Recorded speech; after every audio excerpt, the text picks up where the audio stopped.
अस्सलामुअलैकुम नाजरीन, मैं हूं doctor Abdul mannan, homeo physician. आज हम बात करने वाले हैं एएमएच के बारे में। यानी अगर आपका एएमएच लो है तो प्रेगनेंसी नहीं होगी, चाहे कितनी भी ट्रीटमेंट करवा लें। तो एएमएच रिपोर्ट कितना होना चाहिए नॉर्मल, दूसरा एएमएच कम है वो आप कैसे पता करेंगे, और इसके क्या क्या साइन और सिम्टम आपके अंदर दिखेंगे तो आपको ऐसा लगेगा कि आपका एएमएच लो है, ताकि इसकी रिपोर्ट करवाई जाए और इसका ट्रीटमेंट करवाया जाए। और कुछ घरेलू चीज़ें हैं जो एएमएच को बढ़ा सकती हैं। तो जहां पर एएमएच लो के साथ आप कैसे कंसीव कर सकते हैं वो हम बातें डिटेल में करने वाले हैं। तो अगर आपकी एएमएच बहुत लो है और आप आईवीएफ के बारे में सोच रहे हैं और डॉक्टर ने भी आपको आईवीएफ सजेस्ट कर दिया है, तो लो एएमएच में आईवीएफ कभी सक्सेस नहीं होगा। तो शायद आप आईवीएफ अटेम्प्ट भी करना चाहते हैं, तो इसको कैसे सक्सेस बनाएं, ये भी बातें हम इस वीडियो में करने वाले हैं। तो वीडियो को आखिर तक देखना मत भूलिएगा। और फ्रेंड, अगर आप पहली बार इस चैनल पे आए हैं तो आप लोगों के लिए ये बिल्कुल ही फ्री है। पहले सब्सक्राइब कर लीजिएगा और पास आया बेल आइकन को भी प्रेस कर दीजिएगा, ताकि जब भी मेरा वीडियो आए तो आपको नोटिफिकेशन मिल जाए।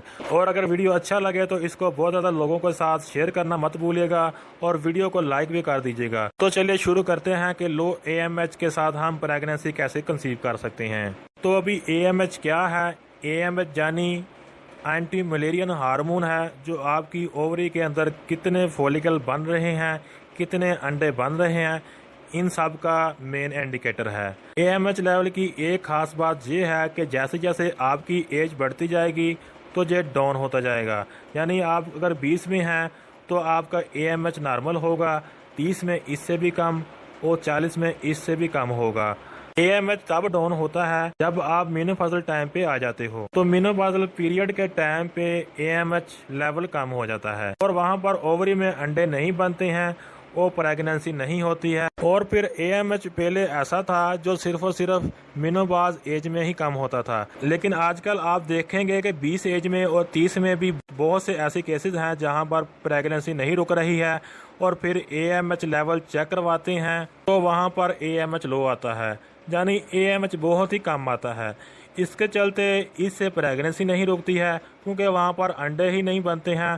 तो एएमएच को आपकी जो प्रेगनेंसी रुकने का मेन हार्मोनल टेस्ट बोल सकते हैं। यानी आपने अभी तक एएमएच रिपोर्ट नहीं करवाई है तो वो करवा लेना चाहिए। और इसके क्या क्या सिम्टम ऐसे हैं जो आपके अंदर आपको देखना है, मैं आगे बताने वाला हूँ। वो सिम्टम अच्छे से सुनिएगा, देखिएगा। अगर आपके अंदर वो सिम्टम मिलेंगे तो फौरन एएमएच रिपोर्ट आप करवा लेना। तो एएमएच रिपोर्ट को हम आपकी ओवरियन हेल्थ, वहाँ पर अंडे बनेंगे या नहीं, अंडे बनेंगे तो इसकी क्वालिटी कैसी होगी, इसका मेन इंडिकेटर मान सकते हैं। अभी लो एएमएच के साथ और क्या मसला होता है? अगर आपका एएमएच लो होगा तो आपका एफएसएच यानी फॉलिकल स्टिमुलेटिंग हार्मोन बहुत ही ज्यादा होगा और एस्ट्रोजन का लेवल लो होगा।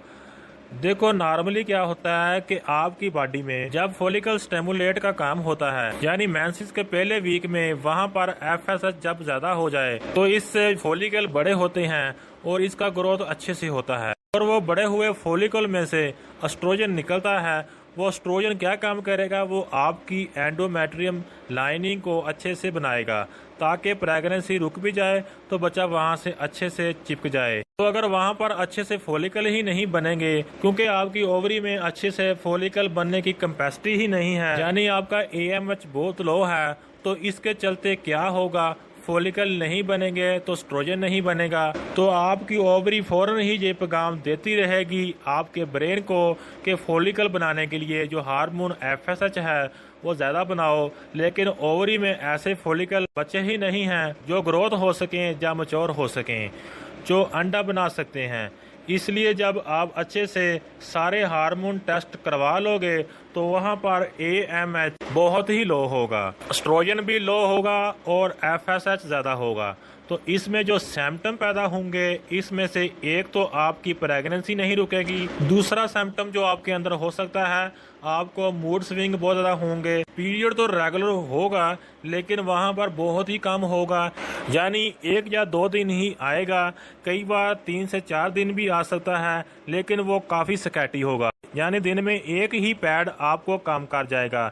इस तरह से फ्लो बहुत ही कम हो जाता है। कई बार सपोर्टिंग बहुत ज्यादा बनी रहेगी तो पीरियड में ये आपको देखने को मिलेगा। दूसरा ये कि रिलेशन रखने का दिल ही नहीं करेगा, अंदर से ऐसी ख्वाहिश ही नहीं होगी। जहाँ आप रखते भी हैं वहाँ पर आप एंजॉय नहीं कर पाएंगे, तो जो रिलेशन रखने की ख्वाहिश होगी वो बहुत ही कम हो जाती है। मेनोपॉजल एज में वुमेन की जो ख्वाहिश होती हैं वो आप में रहेंगी। और अगर आपके रेगुलर साइकिल चलते भी हों फिर भी वहाँ पर ओवुलेशन नहीं होगा, आप ओवुलेशन किट में चेक करेंगे, जब फॉलिकल स्टडी करवाएंगे तो वहाँ पर आपको देखने को मिलेगा कि ओवुलेशन ही नहीं हो रहा है। कई बार कितने भी इंजेक्शन दे दें ओवुलेशन के लिए, जो दवाएं होती हैं जो पहले 5 दिनों में देनी होती हैं कुछ इस तरह से आपको देते हैं गायनोकोलॉजिस्ट, फिर भी वहाँ पर अंडा नहीं बनेगा। तो जानी आप में ये 1 या 2 में से कोई सिम्टम मिलेंगे तो फौरन AMH लेवल चेक करवाएं। आप बात करते हैं इनके ट्रीटमेंट के बारे में। जब भी आपका AMH लो है तो क्या ट्रीटमेंट पॉसिबल है। जनरली आपको ये बोला जाता है AMH लो है तो IVF ही करवाना पड़ेगा और वहाँ पर कोई ऑप्शन नहीं है। AMH नेचुरली नहीं बढ़ सकता, लेकिन ऐसा नहीं है। होम्योपैथिक मेडिसिन की मदद से बहुत ही अच्छी तरह से आपका AMH लेवल बढ़ा भी सकते हैं और प्रेगनेंसी भी कंसीव कर सकते हैं। मेरे बहुत सारे पेशेंट ऐसे हैं कि जिसमें से 40 की एज के बाद भी AMH बहुत ही कम हो गया था। 0.6 तक का AMH भी होम्योपैथिक मेडिसिन की मदद से बढ़ सकता है, 1 या 2 तक पहुंच सकता है। लेकिन वहां पर क्या ध्यान में रखना है वो मैं आपको आगे बताऊंगा। जिस तरह से होम्योपैथिक मेडिसिन की मदद से आप अपना AMH लेवल अच्छे से बढ़ा सकते हैं, तो वो कौन सी होम्योपैथिक मेडिसिन है और किस तरह से लेनी है, अगला क्वेश्चन ये आएगा। तो जो जनरली आपके सिम्टम पे डिसाइड होती है।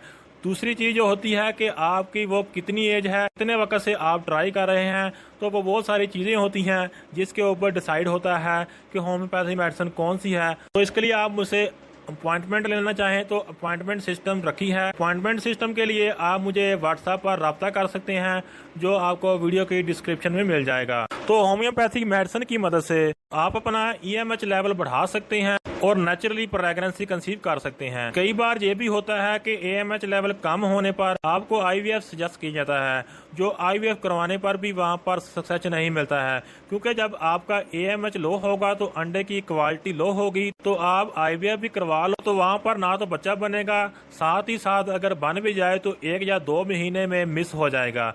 तो अगर आप IVF के लिए भी जाना चाहते हो तो फिर भी आपको AMH लेवल को बढ़ाना होगा। अगर आपका AMH 1 या 2 से ऊपर होगा तो आपके IVF सक्सेस रेट तभी अच्छे से बढ़ जाएंगे। अब बात करते हैं कि होम्योपैथिक मेडिसिन के साथ आपको क्या क्या घर पे ऐसी चीज कर सकते हैं कि जिससे नेचुरली आप AMH बढ़ा सकते हैं। तो इसके लिए आपको फोलिक एसिड की गोलियां लेनी होती हैं, वो तो आप लेते ही होंगे।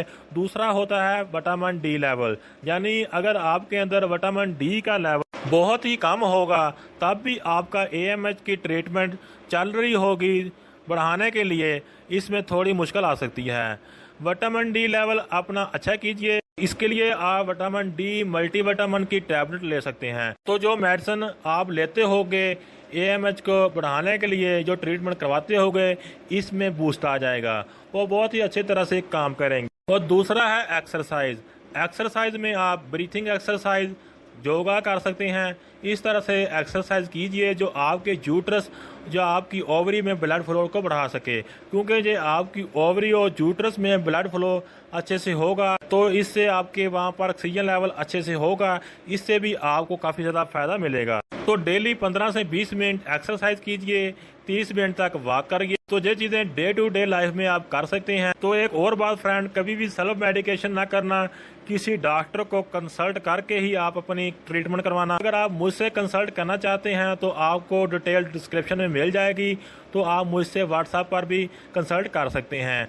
तो ये था आज का वीडियो, मिलते हैं नेक्स्ट वीडियो में। वीडियो अच्छी लगी तो लाइक लाजमी कर दें और चैनल को सब्सक्राइब लाजमी कर दें, और इसके अलावा बेल आइकन का बटन प्रेस कर दें। तो मिलते हैं नेक्स्ट वीडियो में। Thanks for watching.